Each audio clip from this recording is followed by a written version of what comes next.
Mark. Welcome back, and we are here with Warren Smith, founder and president of our local professional soccer team, the Sac Republic FC. Good morning. How you doing this morning? Mark, I'm doing great. Thanks for having me. You bet. Thanks for being here, Warren. So, a lot of cool stuff happening with the Republic. You want to give us a sense as to the latest talks about what's happening with the with MLS? Well, before I do, there's a lot of great things happening in Sacramento, and it's just a cool place to be, and it's rewarding to see the community coming together and really building itself, and we're just really happy to be a player in that and to make a little bit of a difference. And we're really excited about what we're doing. We've just wanted to lay a foundation to ultimately make a case and copy what has worked in other markets to eventually attract a Major League Soccer franchise. I think we're doing really well in that goal, and we continue to have our dialogue with Major League Soccer. My perception of this is, it's just a matter of time. It's not a matter of if. If you look at the commissioner's comments, he has said that, and we just have to keep our head down, keep focused, and keep working on all the things that were necessary to do. So the stadium's obviously a big piece of that, and the partnership with Kevin Nagel has been wonderful, and he's put most of the effort into getting the stadium ready. And once we define a little bit more, we'll have another dialogue with them and see where it goes from there. How important was putting together the term sheet recently that outlines some of the details of the stadium? Well, I think it was very important. It was one of the top. It was one of the 5 goals in what we called Operation Turnkey. Named for a very specific reason. We wanted to show MLS that we were turnkey and ready, and ultimately the stadium is a big piece of that. If you look at the other markets, they've had challenges in building stadiums, and so we had multiple deliverables, and that just happened to be the last one. And it was great. We were actually able to accomplish that a month early, and ultimately in time for our meetings, in time for the MLS Cup, which we were back at and got to enjoy. Very cool, very cool. So you recently had some talks at MLS, and I know there is very detailed conversations, and I know some of these are confidential. Is there anything you can share with us that might give us some hope for timing around when we get our MLS that's consideration? If I may, that's the tough part. We continue to make our case. Conversations are going exceptionally well. They love Sacramento. They love what we're doing. But again, it's they have a lot of things that they need to work out, and ultimately, related to Miami and Minneapolis. And once those are done, I think we'll get a lot more attention and a lot more ability to really get into specific conversations. How does a local professional sports franchise affect the identity of a community? Well, you tell me. I've seen it firsthand, obviously, in my role with the River Cats, and there's nothing better than providing the place for people to gather, come together as one. Where else do we do that? If you think about it, malls maybe, but here we come together and actually root for a common cause, and we all have different backgrounds, different parts of our community, different classes, and ultimately we come together as one. And that's, to me, that is what this is all about. How do we bring people together? How do we actually have fun together? How do we root together? And then celebrate our great town, right? And we're just a reflection of that, and we're just one piece of how do we actually celebrate this great community? Chris and a number of in our control room is a big fan of soccer and the Republic specifically. He's one of those crazy guys that sits up in the stands, and so many people rally around what we're doing. You're selling out every game. What can the fans expect, I guess, in the coming, this next season and so on? But first of all, it's the first time I've seen it without a beer. He's wearing his Red Sox cap, but sometimes he's in the Republic gear. I'm wearing my Republic shirt. I'm a fan. Yeah, he's wearing his Man City jersey and watching the EPL. What they can expect is this, essentially our vision as a company is to really celebrate this great region but make it the most inspiring, energetic, and rewarding place to live, work, and play. So it's really that, you don't hear anything about soccer in that, right? So we do that, by providing experiences that are fun, energetic, and ultimately, people leave with smiles. So we like to say that we're in the smile business. So when they come and come out to a match, we hope that they, may not know soccer, but they come and are wowed by the excitement, the Tower Bridge Battalion, and how electric they are, and ultimately, created an experience that is fun, and that's what this is all about. And when we build a new stadium, and it won't just be about fun in the event; it's the fun outside of the community. You gather with your friends before and after a match, and march to the match together, and ultimately see our team win. You talked about the company and the mission and the vision a little bit. Sometimes we don't think of sports as a business, but it really is a business. Is the Sacramento Republic a startup? What stage are you in?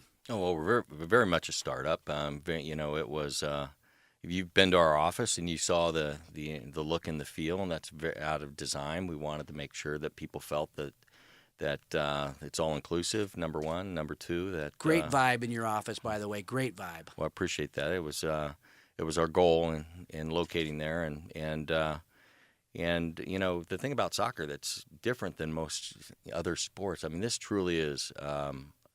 It's how does the group work together that leads to success, right? More than any other sport that I've seen. But we also carry that through the business as well. And very much we have Friday afternoon meetings where we gather and talk about kind of what went well this week, what we're looking for next week, and kind of how we're pacing. But it is very much a business. We're probably maturing in that startup phase. We're 3 years into the business and 2 years into season. So we just finished our values and that we developed together as a group, our vision, our mission, and really working on the culture. When we get to MLS, and we want to make sure that culture continues to grow and continues to bring people to us. As a startup, I know you must run into some major challenges. What are the biggest challenges you faced? Oh, I think, gosh, that's a very good question. Every week there's a new challenge, and I think it's really just making sure that we have the confidence and don't overreact to information that we garner. Never get too high, never get too low, and I think that's the real challenge for people. Because they're excited about what we're doing, they're excited about what we've been able to accomplish, they're excited about what's coming next. But keeping them focused, keeping people excited about what we're doing, and when we talk to our customers, it's not about soccer. I mean, yes, soccer is a piece of it, but it's how do we together develop this community? How important is it to have a great team? Oh, it's essential. Not just behind the scenes and on the field. You need a great team. You're in the news all the time. Well, we going back to the culture. If you look at some of the most successful franchises, San Francisco Giants are one of the best examples right now. They had a cultural change in the very beginning. When they built Pac Bell Park and moved, they've kind of gone through a transition where it's now the front office and the team are very aligned. Wasn't always the case. It hasn't always. And in sports, you used to have this dividing line between the team side and the business side, and what we have found is, the more that we can link those, the more that the team understands our goals, objectives, and we understand as a business their goals and objectives, and the more we actually kind of march together, ultimately, we have a lot more success. So it's really, team in the business is as essential as a team on the field. Let's talk a little bit about Warren Smith. You've done more than just soccer. You were instrumental in bringing baseball here. Give us a background of your entrepreneurial resume. Thanks, Mark. Real quick technology background, AT&T Wireless, bought the company I was with, McCaw Cellular. Wanted to have passion in my work, and, no disrespect to AT&T at the time, or AT&T Wireless. We became very corporate and very very structured, and that wasn't me. So, but I was looking for passion, and just happened to have a really good friend in Kevin McClatchy who tried to bring Major League Baseball to Sacramento and ultimately left to Pittsburgh to bring that. And I think I was sharing with you, driving to the airport one night, and I said, don't give up on Sacramento. We deserve at least AAA baseball. And he said, I can't do it, so why don't you do it? And that led to some thoughts and conversations, and fortunately, we were able to put together a platform that ultimately led to Art Savage investing with us and built Rayleigh Field and ultimately the Sacramento Rivercats to town. And it's just been, very rewarding. Through that process, though, we got to learn a lot, right? We got to learn how to operate a business in sports, and we're fortunate to have run the Portland Beavers AAA baseball team, and when they were in bankruptcy, came with a little soccer team called the Portland Timbers. Just won the MLS championship, by the way. And they were in USL, and we actually didn't know anything about soccer and looked at the potential of closing them and realized we couldn't do that if we wanted to keep the facility open, so we had to operate it. And we learned a lot. We learned that Sacramento is very similar to Portland demographically, psychographically, and that it wasn't that hard selling tickets in soccer. So ultimately, as we're going through the Kings operation and ultimately are trying to keep our Kings in town. Right. My perception of that was 13 years of really dark conversations, and then at one point, as you know, they looked like they were leaving. But my point was we weren't growing. We're still the most underserved professional sports team in the country, or sports city in the country, and we deserve more than just the Kings. How would you contrast the River Cats' experience in bringing them to town and with the Republic? Well, I think the biggest difference, frankly, I think there's more similarities than there is, but it's really a different demographic. It's a different. We serve different clients. Baseball's a sport that the average age is 48 years old, and in soccer and MLS, it's in the 28-year. So we're really dealing with much younger group of people, and so it's really the sport of the millennials, and who's after the millennials will be even bigger. So I think that's the biggest difference that you see, but ultimately there's so many similarities. It's a business, right? You just open the gates, put smiles on people's faces, and hope they come back. What's different about what millennials are looking for than old guys like me? Well, it's the experience. I think old guys like you and I kind of go for the sport, right? You may be a baseball fan, but I think the millennials are going for the experience. It's not just the match itself, which is part of that, right? It's very electric. It's different. It's energetic, and I think, but it's also what happens before and after, and soccer is a 2-hour event versus the other sports that are average of 3.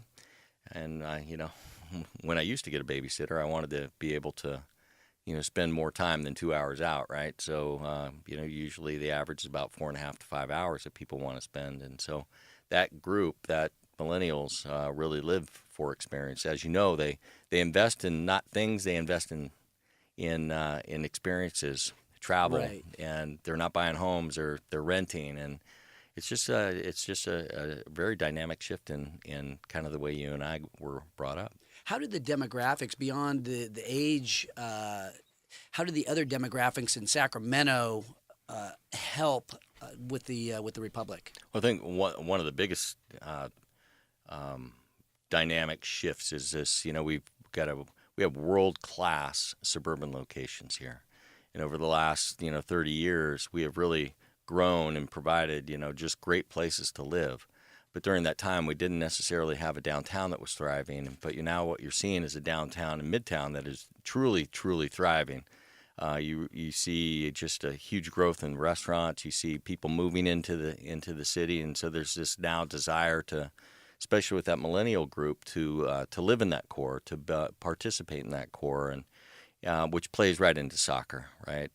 It's one of the reasons MLS was so focused on downtown urban core stadiums, because they recognize that that group wants to be entertained before and after. They also don't want to drive cars. They want to catch public transportation, ride bikes, walk, and you can't do that in suburban locations. So with what we are seeing in downtown, what we're investing in downtown, what Kevin Nagel's investing in downtown, it's just amazing, and to be a part of that is so cool.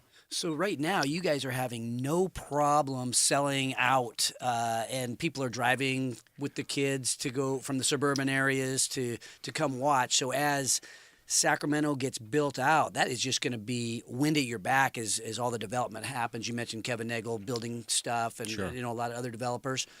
That's just going to be wind at your back. Well, we're just helping to, I think, propagate and just one play. Yeah, obviously, building the arena downtown. It's huge. Look what's happening to, some of the land plays and developments that are happening around there now. And all we're doing is, helping to add to that. I do want to say, though, it's not, I wouldn't say that we've had no problem. I mean, it's a lot of, blocking and tackling, blood, sweat, and tears to get it, to make it happen. But ultimately, the people are responding and coming to us. But I think downtown is, it's, from where we are right now, 10 years from now, it's just going to be so different. Warren Smith, founder, president of the Sacramento Republic FC. When we come back, I'm going to ask Warren to share a little bit about perseverance and how to overcome those very, very difficult things that you run into in business and in life. You're listening to Entrepreneurs Unlimited on Sports 1140 KHTK, streaming live, podcast, and YouTube at haneybiz.com. Once again, here's Mark Haney. Welcome back. We are here with Warren Smith, founder and president of our local professional soccer team, the Sac Republic FC. And he is an entrepreneur. Warren, you've built a number of businesses. Let's go inside the mind of a successful entrepreneur. What's it take to win? And tell us about some of the stories about how you have overcome the odds. Yeah, well, I've been trying to think about that, knowing that we're going to be talking about that today, and frankly, it's interesting. I didn't know I was going to be an entrepreneur. I didn't know what I wanted to do in life, but everyone kept telling me I should be in sales. But I remember as a kid actually picking up a little magazine called Entrepreneur Magazine, and I remember reading that all the time and just going, "Wow, how cool is that?" The great thing about our country is that we have the freedom to create and the freedom to do what drives our soul, right? And accomplish everything. So for me, I mean, it's really just about having a vision and ultimately getting around great people to help accomplish a common goal. And but also I think I don't think entrepreneurs can really be successful without some failure. And failure actually helps you grow. And if you're not trying, then you're probably not failing. You're probably not learning. You're probably not going to be successful. So for me, it started with sales, and I had some failure in sales, and I actually almost was fired by AT&T.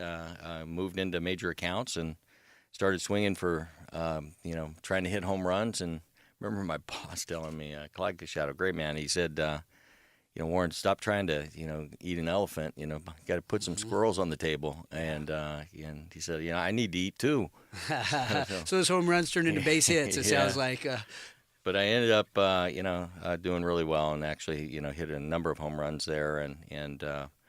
I've been so fortunate. And for me, I've just happened to be a man of faith, and I'm really believe that I'm here for a reason, and right now that reason is to help make Sacramento a better place. So I try to focus on that, try to get our group to focus on that, and ultimately just trust them, trust myself, trust the man upstairs, and ultimately good things will happen. We talked about values during the break, and one of your values at the Republic is perseverance. Mm-hmm. And I know that your father did 3 tours in Vietnam, so you're an Army brat. Mm-hmm. What shaped you early on to give you that drive to keep going even when things are tough? Well, I think, growing up in the military and moving a lot, we had to, always meet new people, get ingrained in the community, and frankly, that was hard. That was hard as a kid, and I think that was one. So that sounds like a difficult situation. That, I mean, now you're a people person. It's what you do for a living. Yeah, I think that. I think that's one of the one of the key reasons why people are successful. They're able to interact and talk and ultimately help other people, right? So, but perseverance to me is, we've got to I mean, even this business, you know, we're going to have challenges, and we just have to believe that there's a way around the challenge in front of us. There's a way over it, under it, and we just have to think about everything. You know, probably heard you know, go through these leadership things, and you know, that's interesting.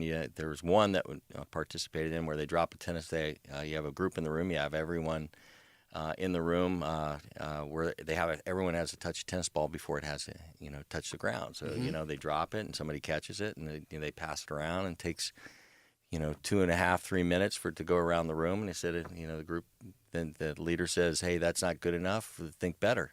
You know, think differently." And so they come up with a different idea, and people just touch the ball real quick. Yeah. They get it down in 1.5 minutes, and so well, think differently. What can we do differently? And you know, let's challenge ourselves. And finally, they drop the ball, and it just goes through everybody's. You know, they put their hands on top of each other, and everyone drops the ball to the next group of hands, and it takes, you know, 10 seconds, right? So yes. I think the key is, you know, understanding there are going to be challenges, that we're going to, you know, we need to think differently because, frankly, the human way is, you know, the easy way, right? We generally are people of comfort and try to be comfortable, and you know, that doesn't work for entrepreneurs, as you know. You have to completely challenge yourself to think differently and be different. And I think that's, you know, at least that's one of the things that for us is important. But also knowing that we're going to make our mistakes and we're going to learn from those. Besides the man upstairs and yourself, who do you credit for your success more than anybody else? I'm blessed. You know, I mentioned Clyde Cachado, Roy Message.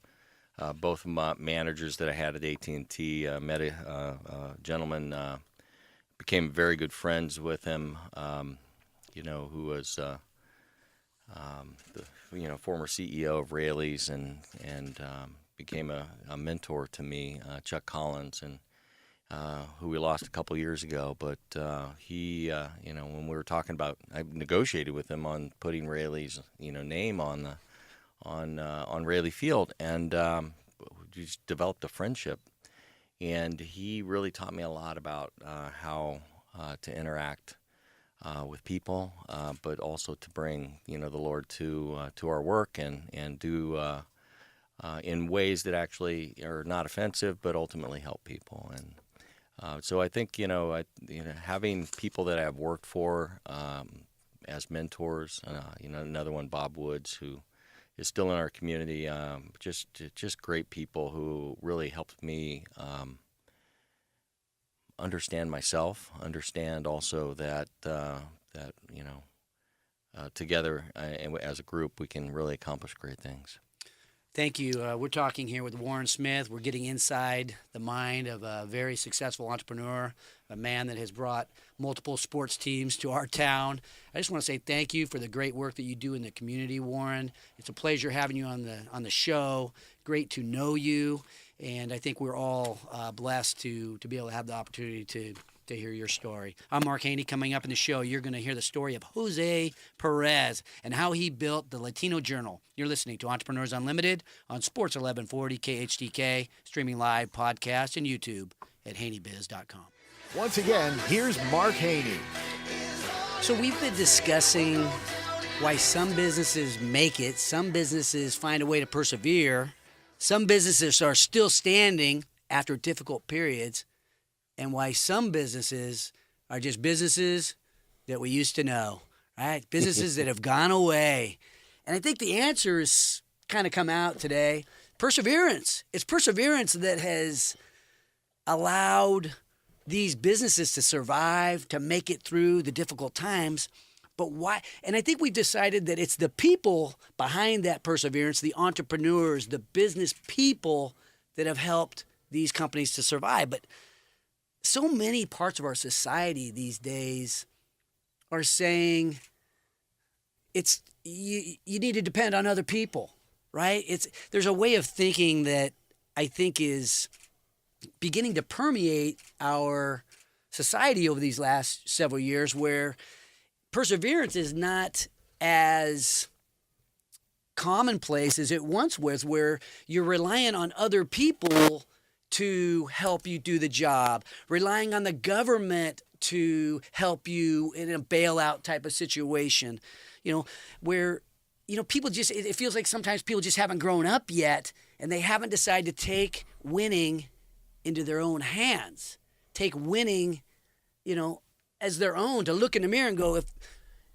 if I'm going to win, I guess it's up to me to do it. Take responsibility. It's funny, and I think the society has helped us create that. We're crybabying at one point when you're a little kid becomes blaming the boss when you get older. Pouting as a little child becomes not resolving issues as you get older. Complaining as a child becomes sitting around the barber shop talking about all the problems that are in our world and how they're not going to get solved. And temper tantrums, they become alienating your partners. And for some reason, it's become okay not to grow up, to be a baby. You can see it in sports. You see professional athletes who don't get the call, and they start giving that appendicitis face, like they're in this serious pain.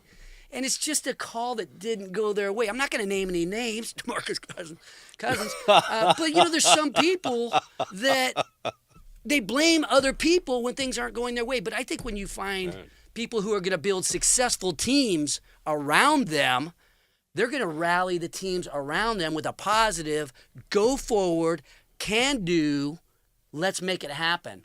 And I think what's true on the sports field, what's true at Del Oro High School, what these guys do, what Casey Taylor and his team does in building a winning program, they say we're just going to do this. We're going to have an unwavering belief that in the end, everything's going to be okay. They're not going to complain to the refs.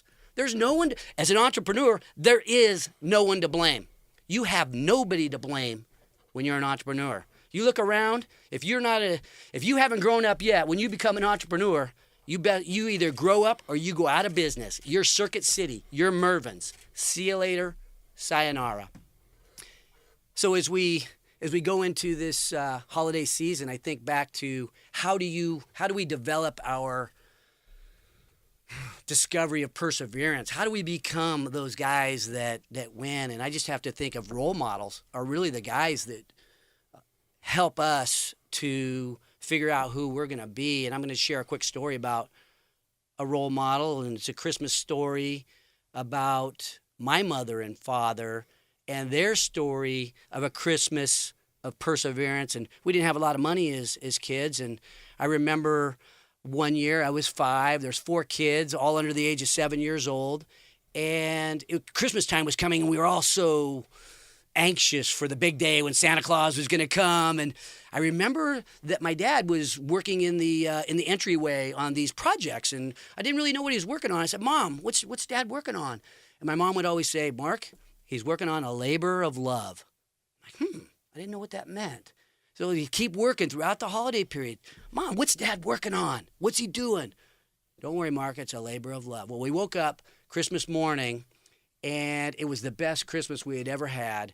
My sister had gotten a vanity table, which was an old wooden case that old wooden dresser they paid $1 for. My brother Paul got a one of my hand-me-down little horses that you play around, and I got a Christmas jail.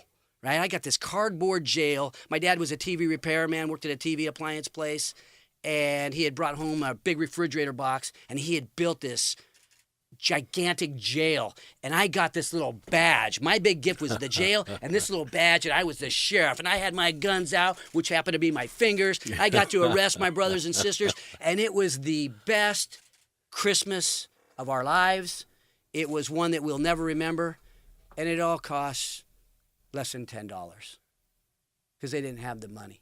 They had to figure out a way to persevere, It was a work labor through of it. love. It was a labor of love, and so as we look at this holiday season, I guess, all I want this year. Uriah Faber gave me a gift. Those one of those shaker weights, right? We had at the party at his house the other night, so I got that gift, and now all I need, is really some time with my grandchildren. I need some respect from my family, my son, and my daughter, and my wife. If I have their respect, I feel like I'm going to be okay. And I think all I'm hoping for right now is that my business partners, my show partners, you guys, Greg out there, a couple people back at the office, Clint and Rachel, my teammates that I hope that we together can have a Christmas jail kind of Christmas, and that we can find a way to persevere. God bless all the people out there that are struggling to chase their dreams. I pray that God gives us the strength to keep on fighting the good fight, and I pray that He shed His grace on this great country that we share as we work through our battle to make this the best country in the world. Never above you, never below you. Always by your side. Muskie's